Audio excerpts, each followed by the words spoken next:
हम एजुकेशन अपनी 12th के बाद हायर एजुकेशन रेगुलर मोड में लें या डिस्टेंस में लें या ऑनलाइन में लें। तो इन सब चीज़ों को क्लियर करने के लिए हम आपके क्वेश्चंस का वेट करेंगे। बट मैं ये बता देता हूँ आप लोगों को कि ये सभी मोड यूजीसी की तरफ से अप्रूव्ड हैं। इसमें किसी भी प्रकार का कोई भेद नहीं है कि रेगुलर वाले को प्रायोरिटी मिलेगी, डिस्टेंस वाले को नहीं मिलेगी। जय हिंद। मैं आरपी सिंह आप सभी का एक बार आज फिर हार्दिक स्वागत करता हूं एक नए एपिसोड में। आज के एपिसोड की खास बात यह है कि हम एक नए स्कूल में हैं। वो है modern international school, sector 19 Dwarka में, जो कि 2005 में बना। अब आपके प्रश्न पूछने का समय आ गया है और मैं यह भी कहता हूं कि एक एक करके वो अपने हाथ उठाएं और अपने प्रश्न पूछें। मेरा नाम अंशिका है और मैं नीट के लिए प्रिपेयर कर रही हूँ। इन केस अगर नीट नहीं हो पाया तो नीट में के अलावा और क्या क्या कोर्सेज हैं? आपके लिए कोर्सेज ज़्यादा है। सपोज़ मेरा ब्लेसिंग से आप नीट प्रिपेयर होना चाहिए। सपोज़ नहीं है तो आपको ग्रेजुएशन कोर्सेज भी है और डिप्लोमा कोर्सेज है। That is BSc medical technology in radiotherapy और urology and anaesthesia and X ray technician and nutrition, physiotherapy, pharmacist, काफ़ी कोर्सेस है। इसी में आपको सेलेक्ट कर सकते हैं कि आपको डिप्लोमा कोर्स चाहिए तो you can go in diploma courses. वो भी 2 साल का भी है, 3 इयर्स कोर्सेस भी है और ईसीजी टेक्नीशियन, डेंटल टेक्नीशियन, ये सब कोर्सेस है, आपको कर सकते हैं। अगर आप नीट कर रहे हैं तो नीट में आप अगर एमबीबीएस की बात कर रहे हैं तो आप लोगों का मेरिट बनता है। उस मेरिट के बिहाफ पे आप लोगों की रैंकिंग होती है कि अगर आपका एमबीबीएस में नहीं आया तो आपका बीडीएस में आएगा, बीडीएस में नहीं आया तो आप बीएचएमएस भी कर सकते हैं। उसके अलावा आपके पास नर्सिंग के कोर्सेज हैं, उसका भी कैडर आप लोगों का सेट होता है कि जिस तरीके से आपकी रैंकिंग होगी उस तरीके से आप अपने सब्जेक्ट ऑप्ट कर सकते हैं कि आप कौन सा कैरियर ऑप्ट करना चाहते हैं। तो वो रैंकिंग के बिहाफ पे आप लोगों को मिल जाएगा, उसके हिसाब से आप कर सकते हैं। नेक्स्ट क्वेश्चन किसका है? आई एम उत्कर्ष। मेरा क्वेश्चन ये है कि कॉमर्स में करियर के लिए क्या क्या ऑप्शंस हैं? कॉमर्स के अंदर आप चार्टेड अकाउंटेंट कर सकते हैं, ठीक है, सीए जिसे बोलते हैं, सीडब्ल्यूए कर सकते हैं, सीएस कर सकते हैं। आप नॉर्मल ग्रेजुएशन कर सकते हैं जिसमें बीकॉम प्रोग्राम है, बीकॉम ऑनर्स है, और ग्रेजुएशन में और भी कोर्सेज आते हैं जैसे बीबीए है, बीएफआई है, बीबीई है, बीबीएस है। बाकी आप अपने इंटरेस्ट के हिसाब से कुछ भी आप चुन सकते हैं। ये मैंने आपको बताया है कि आप किस तरीके से आफ्टर 12th कॉमर्स में 12th करने के बाद आप इस विषय में पढ़ सकते हैं अपने इंटरेस्ट के अकॉर्डिंग। अब नेक्स्ट क्वेश्चन किसका है? My name is Ajay. मेरा क्वेश्चन ये है कि मैं सीए के साथ साथ किसी और कोर्स में एडमिशन ले सकता हूँ? बिल्कुल, आप सीए के साथ जैसे कि मैंने बताया बीकॉम ऑनर्स आप कर सकते हैं। बीकॉम ऑनर्स और सीए के सब्जेक्ट के जो विषय होते हैं वो बिल्कुल सिमिलर होते हैं, जिसमें आप अगर एक चीज़ की पढ़ाई करेंगे तो दूसरी ऑटोमेटिकली उसकी पढ़ाई हो जाती है। तो आप सीए के साथ बीकॉम ऑनर्स कर सकते हैं। तीसरा कौन बच्चा है जिसका प्रश्न है? Good morning everyone. My name is Manvi and my question is, are there any government jobs after BA in English? Yes, Manvi. After you do your graduation in English, there are many government job available. The topmost is UPSC, that is the Civil Services Examination for IAS, IPS, other exams. Apart from that, you can be in TV channels, you can have your government jobs in hospitals also as technicians and of PR jobs बहुत मिल जाते हैं आपको। आप उसमें भी अपना career बना सकते हैं। प्रूफ रीडिंग के जॉब्स हैं, इवन गवर्नमेंट प्रूफ रीडिंग के जॉब्स हैं। आप स्कूल में टीचर का जॉब कर सकते हैं जो कि वो भी गवर्नमेंट जॉब है। तो ये सब जॉब्स जो हैं वो सारे आपको मिल जाते हैं, गवर्नमेंट जॉब्स। अगला प्रश्न। My name is Rishabh Gupta और मेरा क्वेश्चन है कि स्कूल में फिजिकल टीचर कैसे बन सकते हैं? स्कूल में फिजिकल एजुकेशन टीचर बनने के लिए हमें सबसे पहले 12th क्लियर करके हम डायरेक्ट बीएससी में भी एडमिशन ले सकते हैं, या फिर हम after graduation BPEd bachelor of physical education का कोर्स करके हम स्कूल में एज ए फिजिकल टीचर या पीईटी या पीटीआई के लिए हम एलिजिबल हो जाते हैं। मेरा नाम समायरा और मेरा क्वेश्चन ये है कि फ़िज़िकल एजुकेशन में क्या हमारे पास गवर्नमेंट जॉब के करियर ऑप्शंस हैं? फिजिकल एजुकेशन में आज हमारे सोसाइटी में सबसे ज़्यादा फिज़िकल को ही सबसे ऊपर रखा गया है, क्योंकि फ़िज़िकल एक ऐसा सब्जेक्ट है जिसके अंदर हर फील्ड के अंदर बहुत सारे कैरियर ऑप्शन हैं।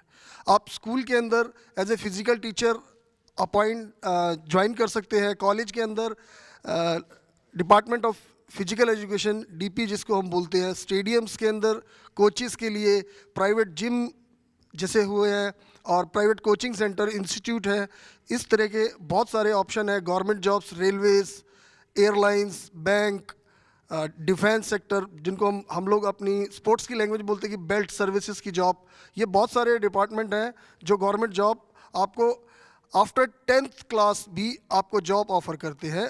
उसके लिए बस ये है कि आपको नेशनल या इंटरनेशनल लेवल का अच्छा प्लेयर होना चाहिए जो आपका गेम है। अब मैं निवेदन करता हूँ, जो भी और बच्चा प्रश्न पूछना चाहता है वो खड़ा हो और प्रश्न पूछे। My name is Hariom. मेरा सवाल यह है कि किसी स्कूल में किसी भी खेल को खेलकर हायर लेवल तक कैसे जा सकते हैं?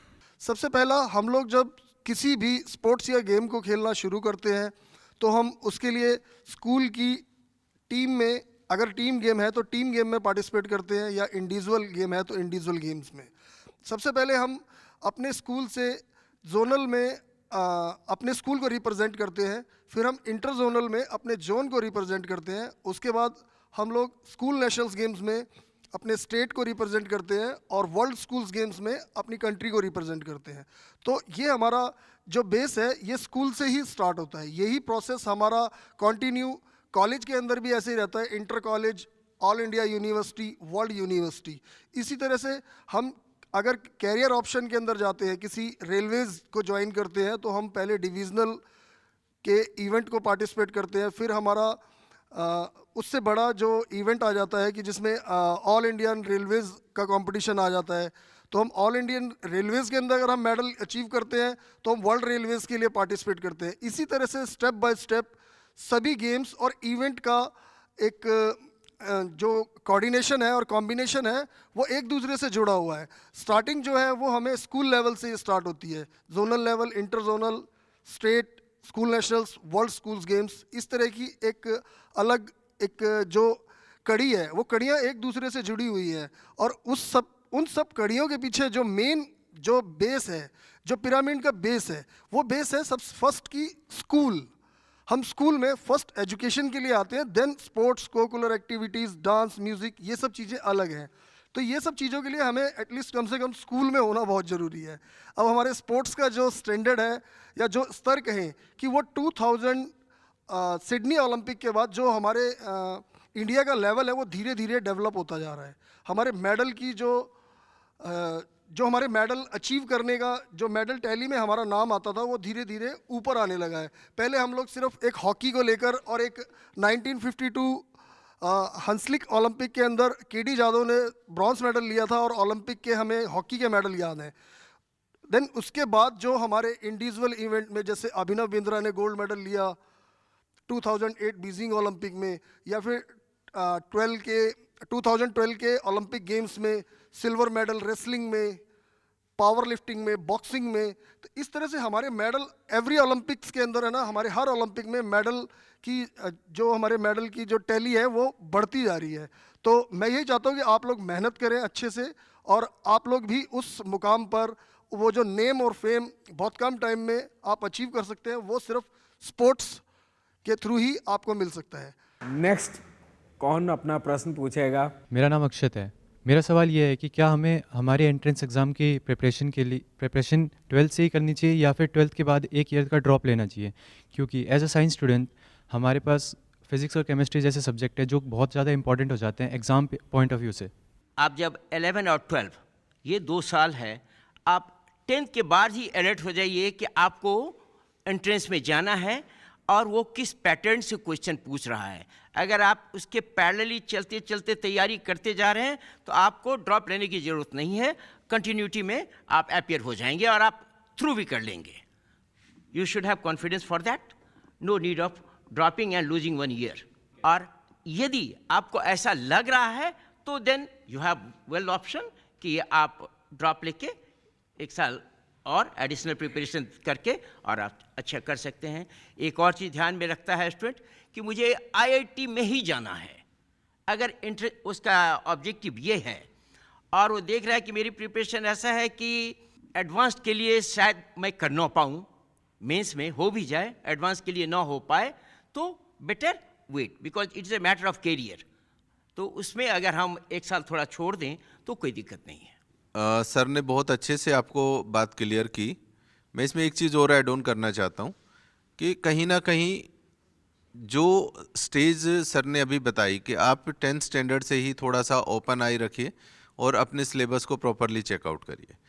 तो जहाँ क्वेश्चन है कि बोर्ड क्लास के साथ साथ हम बोर्ड की तैयारी करें या अपने कंपटीशन की तैयारी करें, तो 10th भी हमारे लिए वैसी ही सिचुएशन होती है।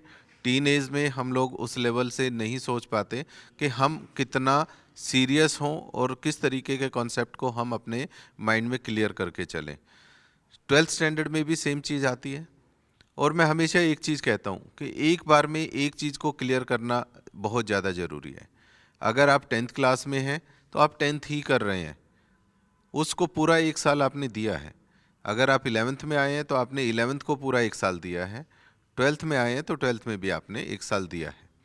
नो डाउट कि आपको इस चीज़ की जर्नी को देखना होगा।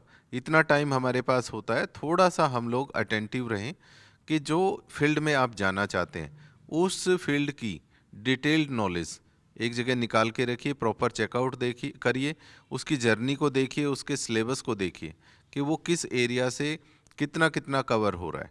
अपने आप को एक बार एनालाइज कर लीजिए कि उतना एरिया आपका कवर हुआ है या नहीं हुआ है। अगर ऐसा कुछ आपको लगता है कि नहीं कवर हुआ है तो डेफिनेटली आपको नेक्स्ट ईयर अपना 1 साल देना चाहिए। उसमें आप पैरेलली एक काम कर सकते हैं कि आप डिस्टेंस एजुकेशन से अपना जिस कोर्स में आप जाना चाहते हैं उसके लिए अप्लाई कर दीजिए, ताकि आपका एजुकेशनल ग्राफ डाउन ना जाए और आप साथ के साथ तैयारी भी करते रहें।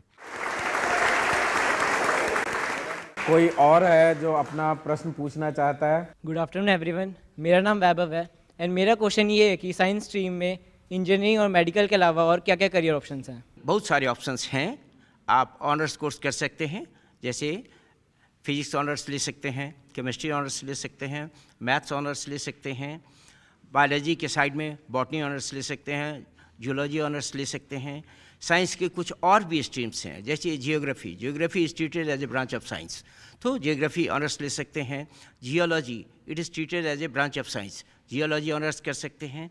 उसके बाद ऑनर्स करने के बाद फिर पीजी भी कर सकते हैं। और कैरियर के लिए इन ग्रेजुएशन एक बार आपने कर लिया तो यूपीएससी का कोई भी एग्जामिनेशन आपके लिए ओपन है, आप किसी भी एग्जामिनेशन में बैठ सकते हैं and jolly well you can become an IAS। Good morning, मेरा नाम ध्रुविका मिश्रा है और मैं पूछना चाहती हूँ कि आज के टाइम पे इंग्लिश जैसे इम्पॉर्टेंट सब्जेक्ट में अगर हम अच्छे हों तो हमें क्या फ़ायदे मिलेंगे, और अगर हम इंग्लिश में अच्छे नहीं हैं तो हमें कौन से नुकसान देखने को मिलेंगे? नुकसान और फ़ायदे की बात नहीं है, लैंग्वेज है। अगर आप लैंग्वेज सीखते हो तो लैंग्वेज सीखने के बहुत फ़ायदे होते हैं, क्योंकि लैंग्वेज एक ऐसी चीज़ है जिसमें आप बहुत सारी बुक्स पढ़ सकते हो, बहुत सारा आपको नॉलेज मिल सकती है। नुकसान सिर्फ आज के ज़माने में ये कह सकते हो कि इंग्लिश पे बहुत कुछ टिका हुआ है। आपकी पर्सनैलिटी भी आजकल इंग्लिश बोलने के और ना बोलने पे जज की जाती है। तो इसीलिए इंग्लिश ना सीखने का तो सिर्फ सबसे बड़ा नुकसान सिर्फ यही होता है कि आप बहुत अच्छे तरह से कम्युनिकेट नहीं कर पाते। बट हाँ, लैंग्वेज हिंदी हो या इंग्लिश, कम्युनिकेशन स्किल्स ज़्यादा डेवलप होनी चाहिए। नुकसान एज सच नहीं होता, हाँ, लेकिन इंग्लिश सीखोगे तो बहुत फ़ायदे हैं। आप हर जगह जाके लोगों से कम्युनिकेट बहुत अच्छे से कर पाओगे। इवन फॉरेन कंट्रीज़ में जाते हो, इंटरप्रेटर की ज़रूरत नहीं पड़ती है, आप वहाँ पे जाके भी आप लोगों के फ्रेंड्स बन सकते हैं, आप फ्रेंड्स बना सकते हो। आपको बहुत जो नॉलेज है, बहुत ज़्यादा बुक्स जो हैं वो इंग्लिश लैंग्वेज में ज़्यादा अवेलेबल हैं, शायद हिंदी में आपको उतनी ना मिल पाए। टेक्निकल जो एजुकेशन है, हमारे कंट्री में खासकर टेक्निकल एजुकेशन ज़्यादातर इंग्लिश में अवेलेबल है, तो उससे आपको ये फ़ायदे मिल सकते हैं। किसी भी भाषा का ज्ञान होना और किस लेवल पे होना ये निर्धारित नहीं करता कि इसका फ़ायदा क्या है, नुकसान क्या है। अगर आप कोई एडिशनल लैंग्वेज सीख रहे हैं, ना से अच्छा है कि आपने कुछ सीखा है, सबसे पहली बात ये है। दूसरी बात ये आती है कि आप उसको कैरियर ऑप्शन के लिए लेना चाहते हैं, तो वो आपका क्लियर होना चाहिए गोल कि आप टीचिंग में जाना चाहते हैं या आप जर्नलिज्म में जाना चाहते हैं या आप किस फील्ड में जाना चाहते हैं। तो लैंग्वेज की पकड़ होना और अच्छे तरीके से उसकी जानकारी होना, ग्रामेटिकली साउंड होना, ये हमारे लिए सबसे ज़्यादा ज़रूरी है। जैसे मैडम ने भी कहा कि हम लोग अगर बाहर जाते हैं तो कहीं ना कहीं हम लोगों को कम्युनिकेशन गैप ना हो। ये ग्लोबली आपकी इंटरनेशनल लैंग्वेज हो गई है कि हम किसी से इजीली कम्युनिकेट कर सकें, संपर्क कर सकें। वो एक ज़रिया हो गया कि लैंग्वेज उस भाषा में अगर हम कम बोल के कम शब्दों में भी अगर कुछ बोलेंगे तो शायद सामने वाले को समझा देते हैं। बट क्या उतनी जानकारी से हमारा कैरियर ऑप्शन ऑप्ट हो पाएगा? ये सबसे बड़ी बात आती है। तो उसके लिए हमारा सबसे ज़रूरी हो जाता है कि अगर आप किसी भी लैंग्वेज को, चाहे हिंदी लगा लीजिए, संस्कृत लगा लीजिए, इंग्लिश लगा लीजिए, फ्रेंच लगा लीजिए, जो भी लैंग्वेज है उसकी पकड़ ज़रूरी है। जहाँ बात आती है आपकी, आप अपनी एजुकेशन कैसे कंप्लीट करें, इंग्लिश में करें, हिंदी में करें, क्योंकि हमारे सारे सब्जेक्ट तो इंग्लिश मीडियम में होते हैं, हम लोग इंग्लिश मीडियम से पढ़ते भी आए हैं। लेकिन मैं आप लोगों को ये बता दूं कि गवर्नमेंट हिंदी की तरफ बहुत ज़्यादा फोकस्ड है और उस पर बहुत ज़्यादा एम्फेसाइज कर रही है। और हमारी कंट्री की कुछ स्टेट्स ऐसे भी हैं जिसमें MBBS वगैरह के कोर्सेज हिंदी मीडियम में स्टार्ट भी हो गए हैं। अदरवाइज़ आप किसी भी लैंग्वेज में जाएंगे तो बेहतर से बेहतर विकल्प वहाँ पे आप ले पाएंगे। मेरा नाम पूर्वी कंसल है और मेरा सवाल ये है कि CA बनने के लिए मैथ ज़रूरी है? हाँ जी बेटा, वैसे तो मैथ्स ज़रूरी है, लेकिन अभी के टाइम में आपके पास ऑप्शनल भी है कि आप एज एन ऑप्शनल सब्जेक्ट लेकर भी आप CA कर सकते हैं। और सिर्फ 1-2 ही चैप्टर ऐसे हैं मैथ्स के जो फर्स्ट स्टार्टिंग में आते हैं, उसके बाद मैथ्स ज़रूरी नहीं है। आपको किसी ने ये डर बैठा दिया कि मैथ्स बहुत डिफ़िकल्ट है, बहुत भारी है, बहुत हेवी होता है, नहीं समझ में आती है। कुछ नहीं है, अगर कोई और समझ सकता है तो आप भी उतना ही समझ सकते हैं। सर ने शुरू में एक चीज़ कहा था कि हमारी ज़िंदगी शुरुआत ही ऐसे होती है कि बिना मैथ के बिना नहीं होता। हम किताब खरीदने जाते हैं, पैसे देते हैं, वो वापस करता है प्लस माइनस एडिशन सब्ट्रैक्शन, हम वहीं से चालू कर देते हैं, बहुत कम उम्र से, क्लास 4 से ही। इसलिए डरने की ज़रूरत नहीं है, बिल्कुल नहीं। और आप भी जब बड़े होइएगा तो अपनी चारों तरफ ये कंसेप्ट डेफिनेटली दीजिए कि मैथ डिफ़िकल्ट नहीं है, ये कोई भी समझ सकता है, हम भी समझ सकते हैं, आप भी समझ सकते हैं। Good morning everyone, I am Tejaswini Chaudhary and my question is, if we can't qualify NEET and we want to get admission in private colleges, so why private colleges are so costly? If we take any private college, their cost charges approx 50 to 60 lakhs, and not only colleges, there are so many schools. So I want to know your opinions in this. Private sector की अपनी खुद की boundaries होती हैं जो वो set करके रखते हैं, जो उनकी टर्म्स एंड कंडीशन है, उसी के बिहाफ पे हम लोगों को एडमिशन मिलता है। सबसे पहली बात यह है कि नेट क्वालिफाई नहीं होता, इस चीज़ को आप माइंड में क्यों रख रहे हैं? अगर आपका जेन्युइनली उसी फील्ड में इंटरेस्ट है और आप उस फील्ड में जाना चाहते हैं तो आप उस पर अपना फोकस रखें और उसी पे ही काम करें, डेफिनेटली आप अपना गोल अचीव कर लेंगे। क्योंकि ये हमारा पार्ट नहीं है कि उस कॉलेज ने ये फ़ीस क्यों रखी। अगर मैं उसी चीज़ को स्कूल लेवल पे लेके आता हूँ तो हमारे सराउंडिंग में बहुत सारे स्कूल्स हैं जिनका फ़ीस स्ट्रक्चर डिफरेंट है।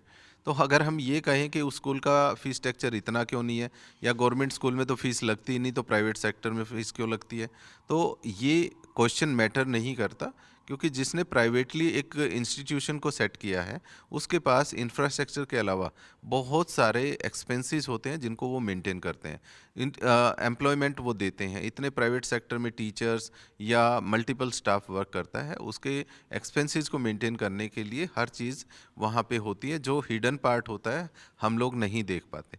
तो ये हमारा पार्ट नहीं है कि हम प्राइवेट सेक्टर की इतनी फ़ीस क्यों है पे क्वेश्चन उठाएं।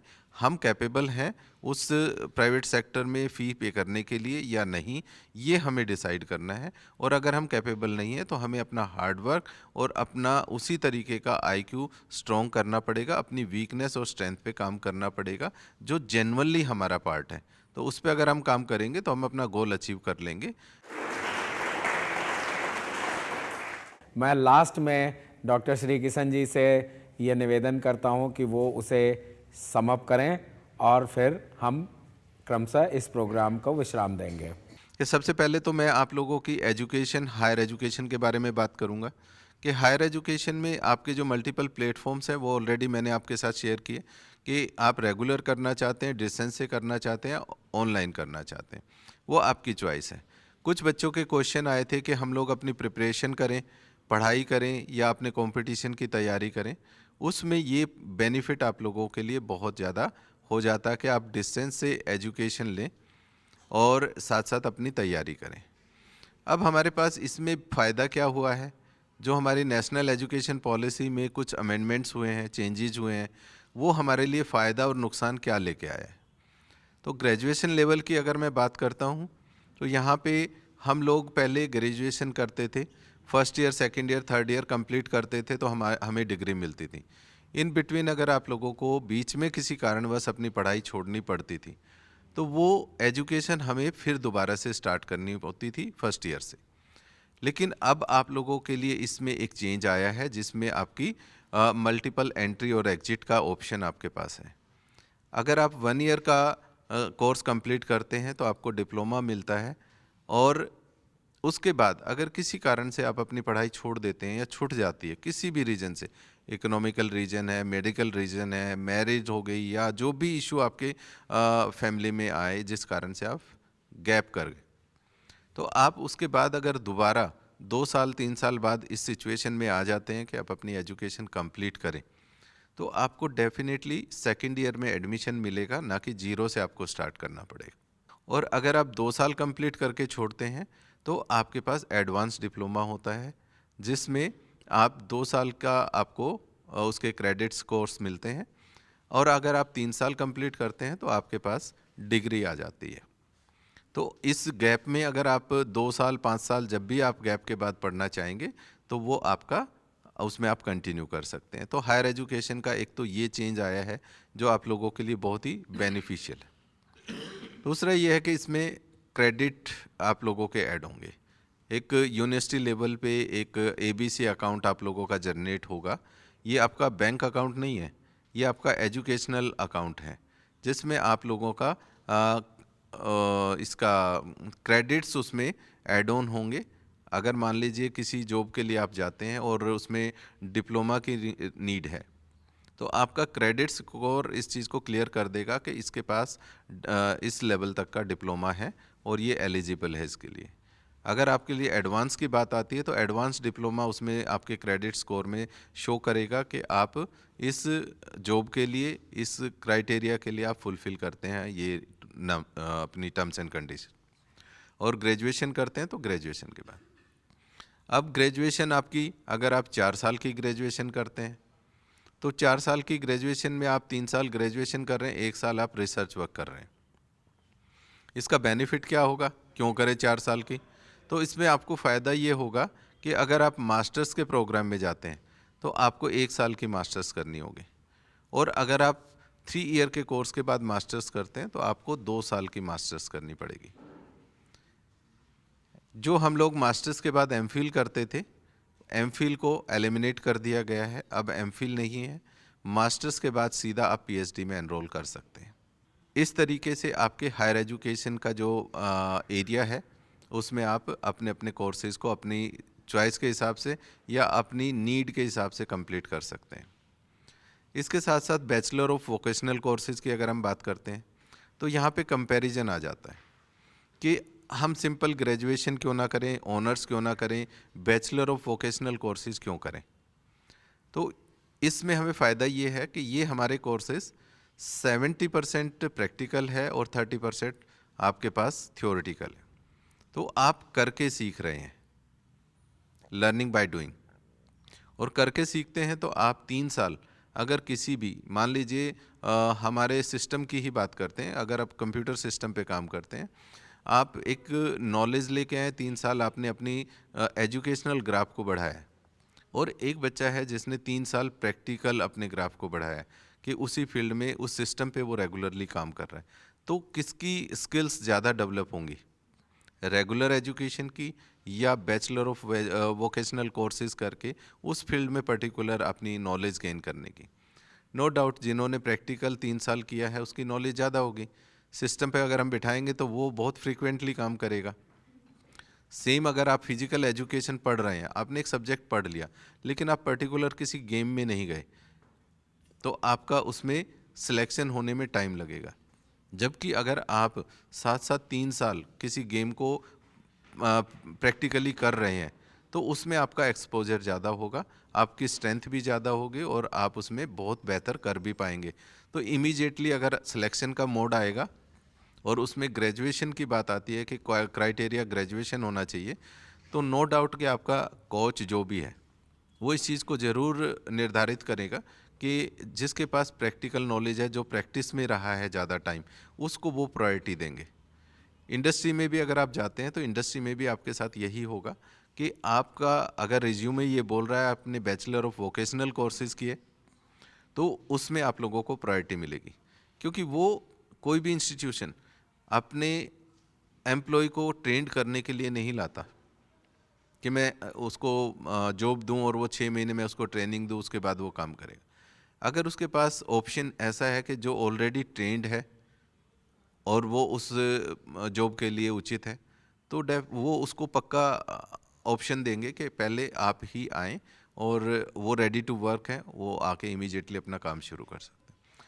तो इसके फ़ायदे बहुत हैं। इसमें फ़ायदा ये भी रहेगा आपको कि आपका बाकी का बर्डन इतना नहीं होगा, क्योंकि प्रैक्टिकल जब आप कर कर के सीखते हैं तो आप उसमें इंजॉय भी लेते हैं और बहुत अच्छे तरीके से अपने आप को प्रूव कर देते हैं, जो भी आपका एरिया होता है, चाहे आप होम साइंस से हो, चाहे आप फैशन डिज़ाइनिंग से हो, या आप कंप्यूटर फील्ड से हो, या आप मेडिकल के किसी फील्ड में हो।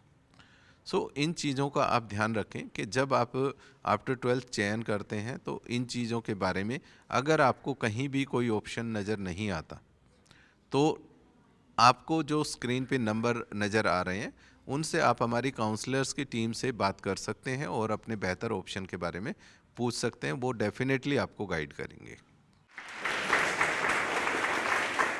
तो मैं ये बात ज़रूर कहूँगा कि जितने भी हमारे साथ यहाँ पैनलिस्ट बैठे हुए हैं, on behalf of Subharti TV हम उनको बहुत बहुत धन्यवाद कहते हैं। साथ ही इसको समअप करते हुए एक बात और कहना चाहता हूँ कि अगर कभी भी आपको कोई भ्रम की स्थिति पैदा हो तो आप कभी भी हमारे फ़ोन नंबरों पर बात कर उससे सहायता प्राप्त कर सकते हैं अपने करियर के बारे में, अपने बारे में। भारत माता की जय! भारत माता की जय हिंद।